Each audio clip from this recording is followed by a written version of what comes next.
White's most popular way to open the game is by directly occupying the center with either e4 or d4 on the first move.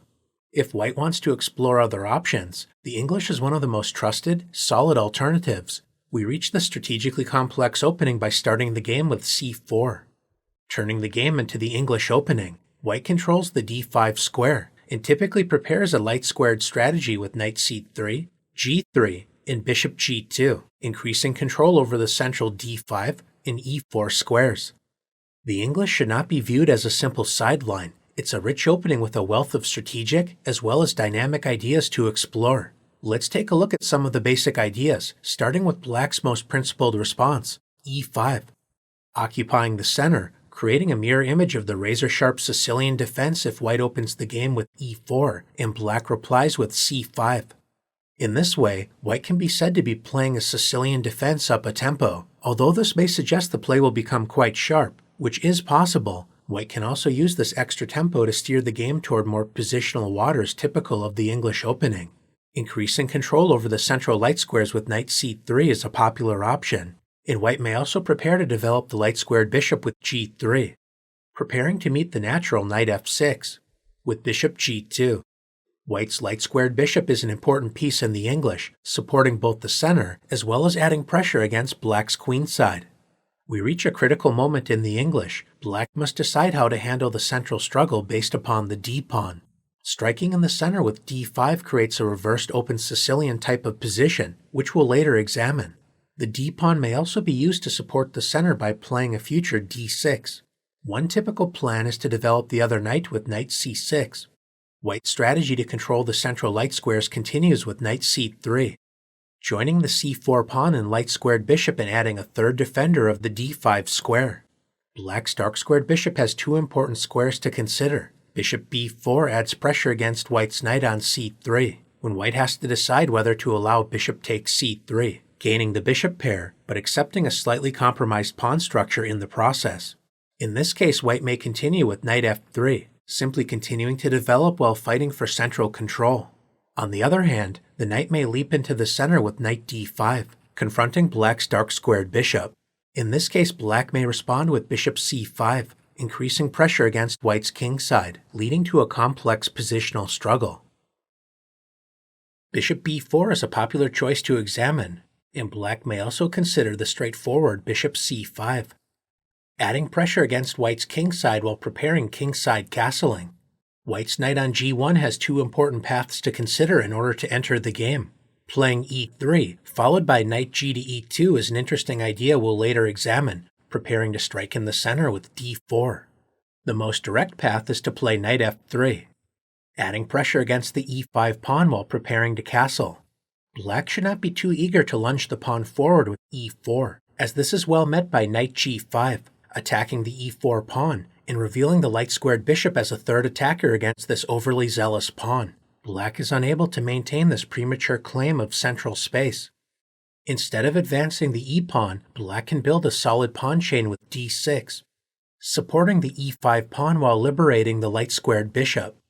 A common continuation is for both sides to castle. When White defines the typical pawn structure with d3, the pawn chains serve as a compass to help orient the direction of play. White's pawn chain from e2 to c4 points toward the queenside. Coupled with White's light-squared bishop pointing in that direction, White will typically plan to expand on that side of the board with a3 and b4.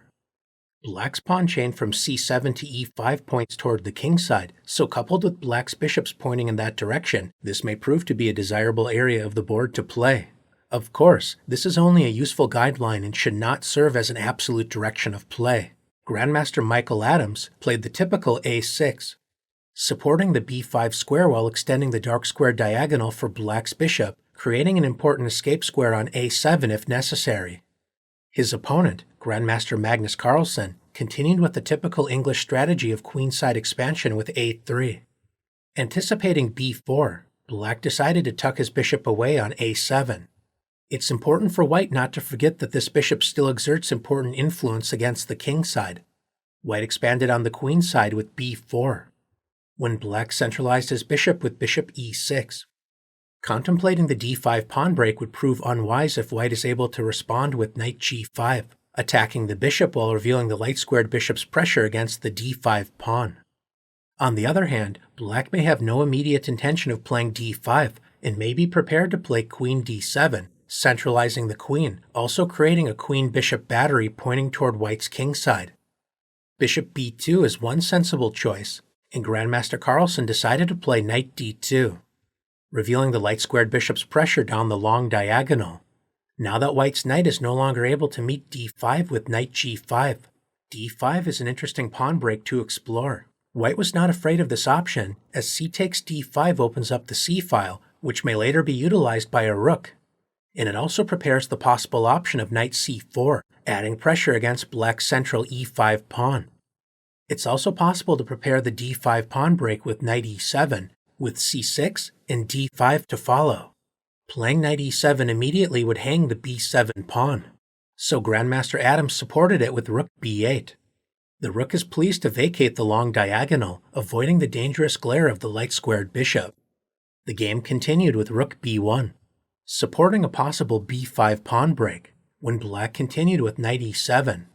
Now that the knight is no longer under attack by white's light-squared bishop, preventing white from comfortably advancing on the queen side with b5 is suddenly in the air. So white prevented this while grabbing more space on the queen side with a4. c6 is one reasonable choice, when white will likely increase the queenside tension with b5. Grandmaster Adams decided to focus on development with queen d7. We reach a critical moment in the game. Many English players understandably prefer to keep their strong light-squared bishop on the board, exerting important pressure down the long diagonal. That being said, it's important to not become overly attached to this piece, because if white plays rook e1, preparing to meet bishop h3, attempting to trade bishops with bishop h1, white can actually land into trouble quickly after knight g4. White is suddenly reminded that black's dark-squared bishop is alive and well on a7, threatening the f2 pawn. If white tries to block this diagonal with e3, then black's kingside initiative comes to life after f5, threatening to blast open the f-file with f4 when white is under serious pressure. In this case, preserving the light-squared bishop is definitely not worth the problems on the kingside.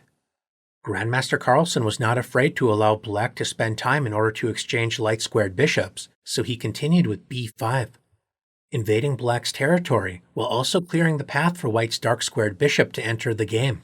We see these ideas in action after bishop h3 and bishop a3. White enjoys a space advantage on the queen side, although black's idea to exchange light-squared bishops takes some of the sting out of this pressure. Black's position is quite solid, as the central stronghold on e5 remains secure. Knight f3 is a popular, straightforward way for the kingside knight to enter the game. A more subtle approach is to first play a3, which certainly seems like a strange way to help develop the knight on g1. The idea is to play e3, followed by knight g to e2. In order to better understand why a3 is an interesting option to explore, let's first take a look at the more direct approach e3. This is a nearly universal setup white can employ in most variations of the English, preparing knight g to e2, and in many circumstances d4. Playing e3 does weaken the d3 square, allowing the tactical shot d5. This appears to simply blunder a pawn, but the point is that c takes d5 is well met by knight b4, threatening knight d3 check. One reasonable response for white is to play d3, preventing the unpleasant check on d3, but it does allow knight b takes d5 with a roughly level game. White may also try to complicate matters by playing d4, provoking the central exchange e takes d4, e takes d4. It's important that black does not play bishop takes d4, hoping that white will capture the bishop, allowing the deadly fork knight c2 check, winning the queen. Bishop takes d4 may set up a trap, but it's actually black who falls into the trap after queen a4 check, attacking the king and unprotected knight, winning a piece. A stronger response is to play bishop e7.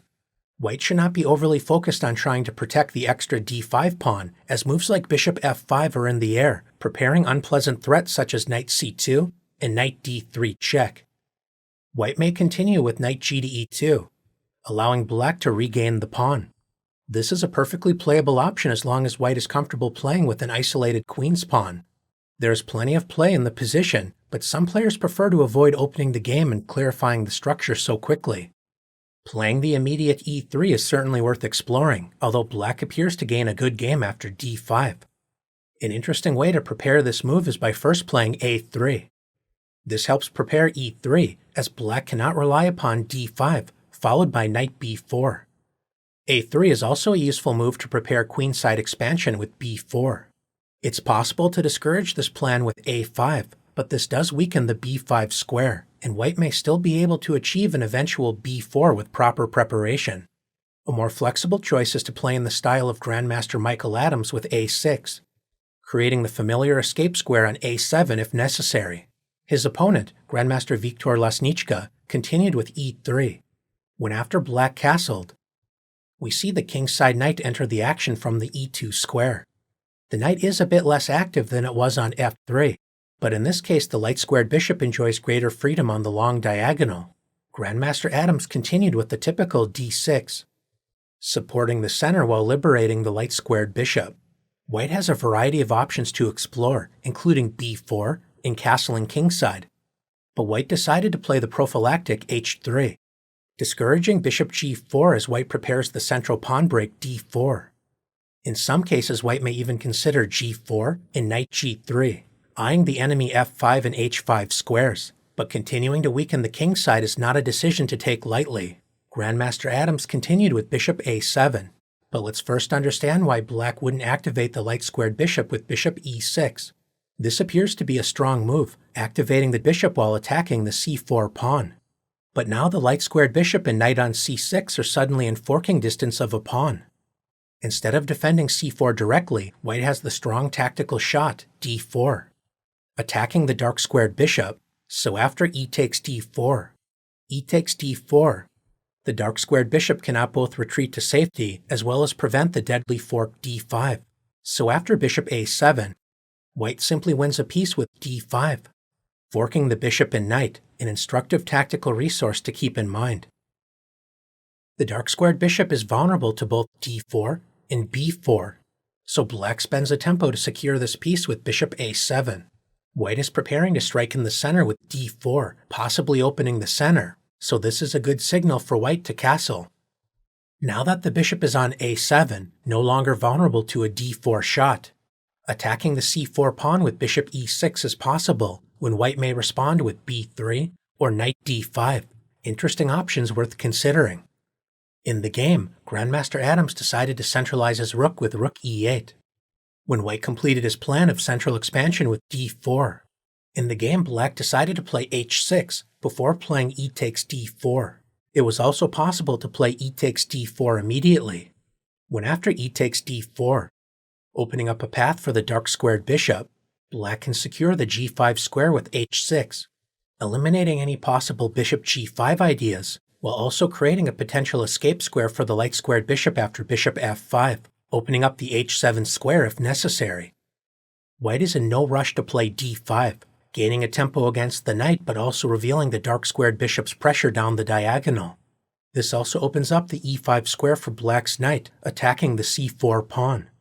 In these sorts of positions, it's often a good idea to play king h2, helping secure the h3 pawn, as well as avoiding the unpleasant alignment with black's dark-squared bishop, which can be a source of tactical oversights later in the game.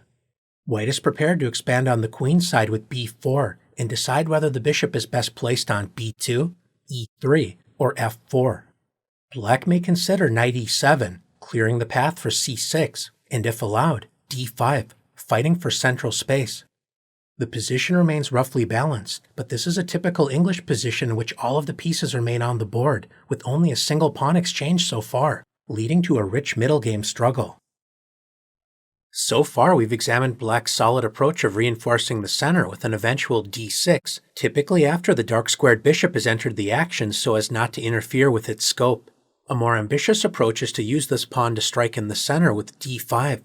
This can be prepared by first playing c6, when white can play the provocative knight f3, attacking black's center and trying to lure the center pawn forward, leading to double-edged play. Or white may decide to strike in the center immediately with d4, another important variation worth examining. A more direct as well as popular way to provoke a central crisis is to strike in the center immediately with d5. turning the game into the reversed open Sicilian, an e4 opening with colors reversed, mimicking how white handles the Sicilian, except being down a tempo. White should put an immediate end to black's central pawn duo with c takes d5, knight takes d5. In exchange for opening the d-file for black, white enjoys a semi-open c-file. Black enjoys more space in the center, and behind it the potential for more active piece play. But white will try to prove the time advantage, as well as piece pressure will have its say after bishop g2, threatening the knight on d5. Retreating the knight to b6 is black's most common choice, but in order to better understand why this is the case, let's take a look at the natural response bishop e6. Developing a piece while supporting the knight, white continues with knight f3, attacking the e5 pawn, so black defends the center with knight c6. After white castles, white is ready to strike in the center with a thematic pawn break d4, so any normal move such as bishop e7 is well met by d4, striking in the center and preparing to meet e takes d4 with knight takes d4. White's centralized knight attacks the knight on c6 as well as light-squared bishop on e6. This move also clears a path for the light-squared bishop, exerting serious pressure on the long diagonal. Black's position is already uncomfortable, so this is a position black should avoid.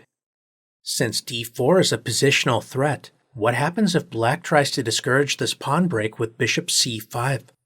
This actually fails to prevent white from striking in the center thanks to the center knight fork trick, knight takes e5, destroying black's pawn center, activating the light-squared bishop, and luring the enemy knight into the center with knight takes e5.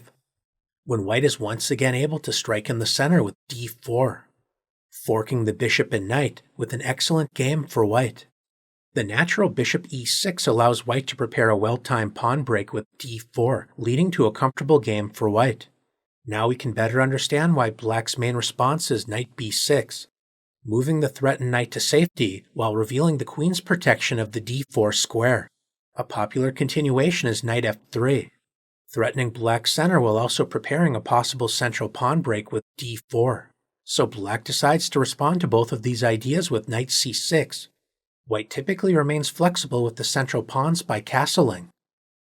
Let's follow a top-level game to get a sense of the typical ideas for both sides. Grandmaster Veselin Topalov activated his dark-squared bishop with bishop e7, preparing to castle kingside. His opponent, world champion Magnus Carlsen, demonstrated a typical idea for white in the English, building a flank attack on the queenside, starting with a3, preparing to grab more space with b4 on the next move. It's possible to prevent white's idea with a5, weakening the b5 square as well as removing a defender of the knight on b6. In this case, white typically continues with d3, bishop e3, and rook c1, building pressure on the queenside. Black will likely castle, followed by centralizing the light-squared bishop with bishop e6, leading to complex play. Instead of spending a tempo on discouraging b4, Grandmaster Topalov decided to castle. When after b4, it looks like b5 is a serious threat, removing the guard of the e5 pawn. But Grandmaster Topalov continued with the main response, bishop e6. This is a clever move, trying to lure white into playing b5, when black is prepared to centralize the knight with knight d4. White is still doing fine and may consider playing a move such as rook b1, but if white tries to grab a pawn with knight takes e5, this is punished by bishop b3.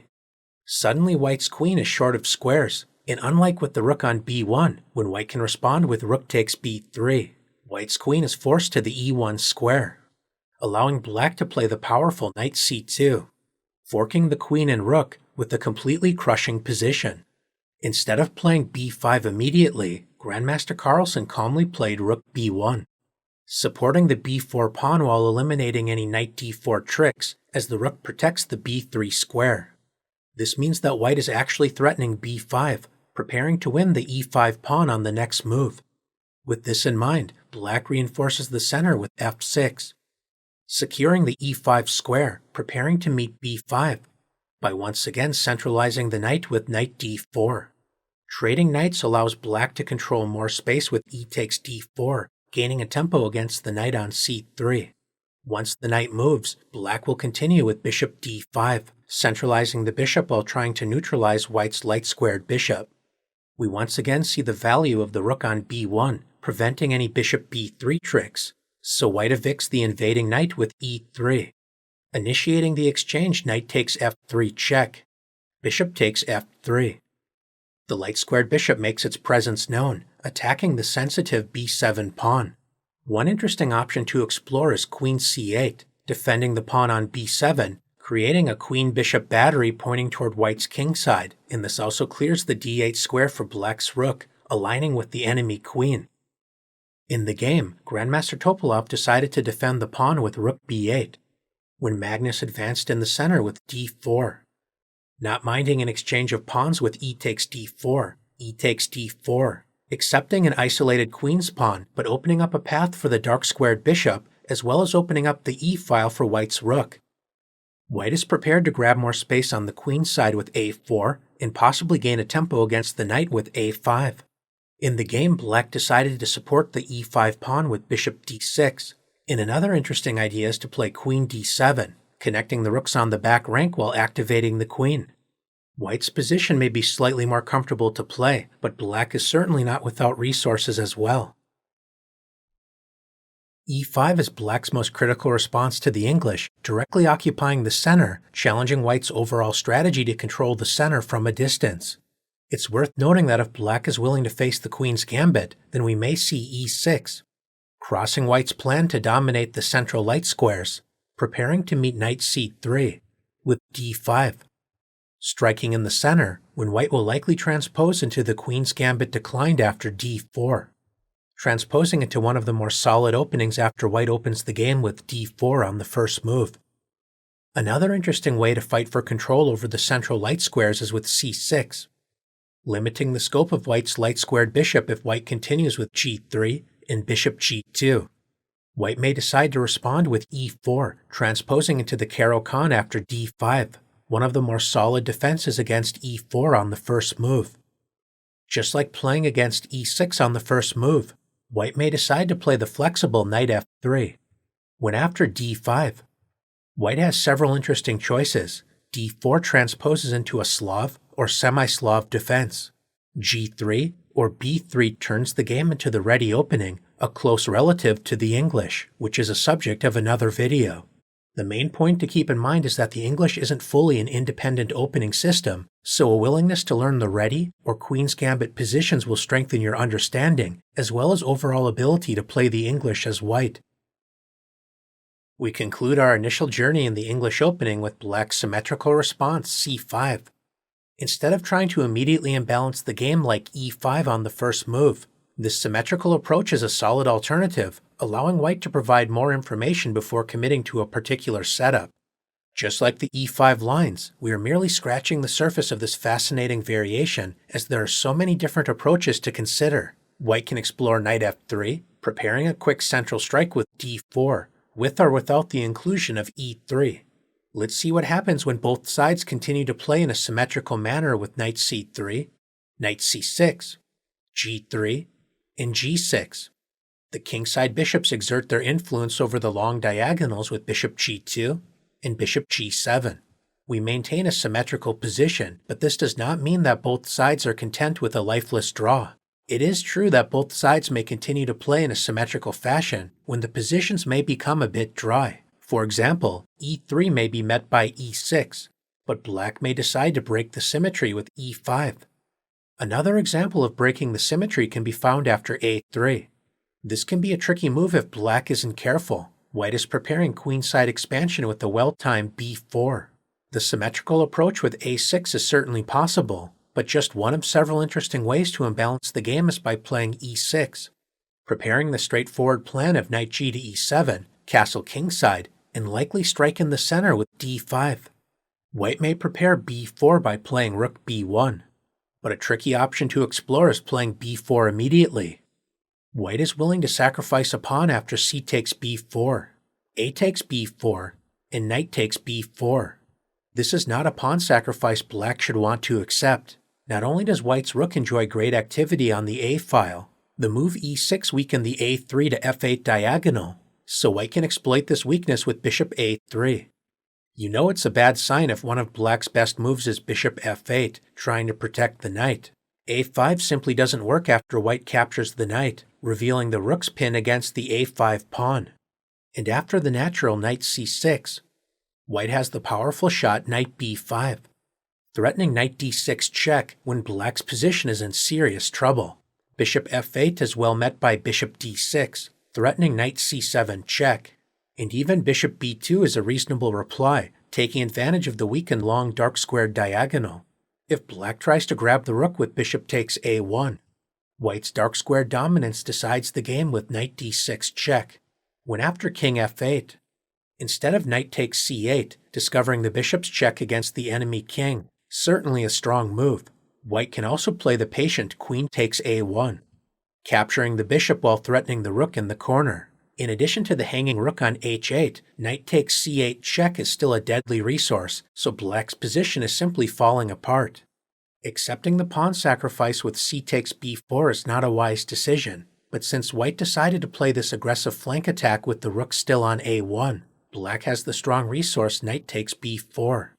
Preparing to meet a takes b4, with c takes b4, taking advantage of the pinned c3 knight. One grandmaster game continued with d4, occupying the center while restricting black's active dark squared bishop. White is prepared to meet b takes c3, with e3, preparing to collect the pawn with knight e2 and knight takes c3. Grandmaster Vladimir Tukhmakov continued with knight e7, when his opponent, Grandmaster Alexander Delchev, continued with knight e2. White is prepared to play knight takes c3, so Grandmaster Tukhmakov played the well-timed central strike, d5, attacking the unprotected pawn on c4.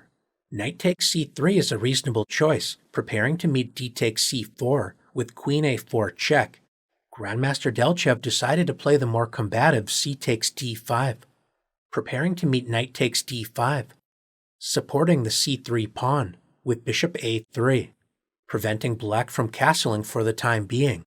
Bishop f8 isn't as bad of a response as it may appear, and in the game black decided to play bishop d7, preparing bishop c6, supporting the knight while x-raying the enemy bishop on g2, leading to a double-edged middle game struggle. In this symmetrical structure, white's most popular response is to play knight f3. Since black has adopted the same setup as white, this means black may explore ideas typically available when playing the white side of the English. e5, often preparing d6, and bishop e6 is a setup associated with world champion Mikhail Botvinnik. This is an English setup used by both white and black. Another important option to explore is e6, as played by world champion Bobby Fischer. What happens if black is content with maintaining symmetry with knight f6? This is a reasonable way to maintain flexibility and see how white may continue. There's nothing wrong with maintaining symmetry by castling, but if white would prefer to break the symmetry, then we can explore the central strike d4. If black tries to take the symmetrical approach to the extreme with d5, this is actually not as bad as it looks, but not only is castling a reasonable option, white can break the symmetry immediately with d takes c5, opening up the d-file for the queen with an excellent position for white. As white fights for more central control, the d4 pawn adds pressure against c5, while also contemplating the space-gaining d5. In response to d4, black typically exchanges pawns with c takes d4, knight takes d4, resolving the central tension but revealing the light-squared bishop's pressure against the knight on c6. This makes playing d6 more difficult, as this would remove an important defender of the c6 knight. It's possible to play knight takes d4 immediately, or in a battle between world champions, Grandmaster Vishwanathan Anand decided to castle. His opponent, Grandmaster Vladimir Kramnik, followed suit by castling as well. The provocative knight g4, discovering the dark-squared bishop's pressure against the knight on d4, is certainly a playable option the interested viewer may explore. But since the pressure against the knight on c6 makes the natural d6 difficult to play, Grandmaster Anand played the straightforward knight takes d4. Queen takes d4. This is a sensitive square for white's queen, as it aligns with the enemy dark-squared bishop. There isn't a useful discovery with the knight just yet, but this is an important theme to keep in mind. After exchanging knights, black typically plays d6, supporting the center while opening up a diagonal for the light-squared bishop. The dynamic potential of the dark-squared bishop should not be underestimated, because if white decides to play b3, supporting the c4 pawn and possibly preparing to fight for dark-squared control on the long diagonal, black can take advantage of the weakened dark squares with the central shot d5, attacking the c4 pawn while supporting the deadly threat knight e4, unleashing the dark-squared bishop's pressure against the queen and knight on the long diagonal. If white responds with c takes d5, this is well met by knight takes d5, discovering the bishop's attack against the queen, preparing to meet queen takes d5, with bishop takes c3, attacking white's rook on a1 as black's position is coming to life. White can still hold the balance with bishop h6, although this does allow an exchange of queens, followed by rook d8, when black enjoys an active position.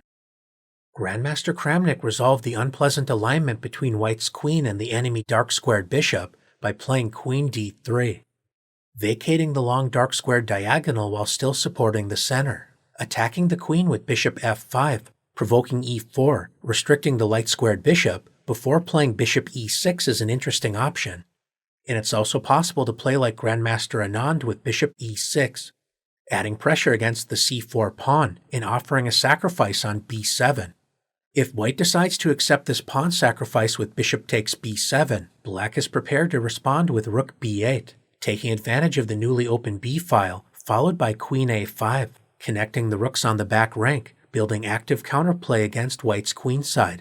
Instead of weakening the long dark-squared diagonal with b3, Grandmaster Kramnik decided to develop the dark-squared bishop to the modest d2 square, connecting the rooks on the back rank while supporting the knight on c3.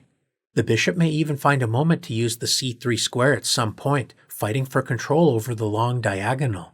Grandmaster Anand continued with queen d7, creating a queen-bishop battery pointing toward white's kingside while also supporting the b7 pawn. Kramnik continued with rook f to d1, centralizing the rook, aligning with the enemy queen on the d-file. Centralizing this rook also creates the additional option of meeting a potential bishop h3, intending to exchange bishops, with bishop h1. In this case, bishop h1 is a reasonable option, maintaining pressure against black's queenside. The bishop on h1 can look a bit awkward, but since black does not have a direct kingside attack, the placement of the bishop should not be a serious issue. White has a fairly straightforward way to complete development with rook a to c1, supporting the c-file while vacating the long diagonal, preparing to solidify the c3 pawn with b3. The c4 pawn fought for control over the d5 square from the very first move of the game, and it still remains an important positional factor, preventing black's d-pawn from favorably advancing. Rook a to b8, supporting the b7 pawn while vacating the long light-squared diagonal, as well as deciding to place either rook on c8 are interesting options to explore. Grandmaster Anand decided to generate counterplay with knight g4, preparing knight e5, attacking the queen as well as the c4 pawn. So Kramnik anticipated this idea by playing b3, reinforcing the c4 pawn but removing a defender of the knight on c3. This is why Kramnik's bishop on d2 is useful, helping support this knight. White is ready to address the unpleasant tension down the long diagonal with rook a to c1, so Anand attacked Kramnik's queen with knight e5. White centralized the queen on e4, attacking the b7 pawn. Black defended the pawn with rook a to b8, when white continued as planned with rook a to c1. White enjoys a space advantage thanks to the c4 pawn and overall light square control. The queen may find a more secure post on h4, adding pressure against black's kingside. This type of positional squeeze is a common goal for English players, and although it may be difficult for black to find concrete counterplay, the position itself remains relatively resilient with resources such as b6, relieving the tension between the b-pawn and white's light-squared bishop, as well as rook f to c8, clamping down on the c5 square. The English is a popular alternative to immediately occupying the center and may often transpose into d4 and in some cases e4 openings. This flexible opening also has its own independent lines to explore, initially fighting for central control from the flanks, delaying an immediate central confrontation. The English opening often produces subtle, positional struggles, but if both sides are willing, the game can become quite sharp. Thanks for exploring the strategically rich opening, and best of luck the next time c4 makes an appearance in your game, right here on chess.com.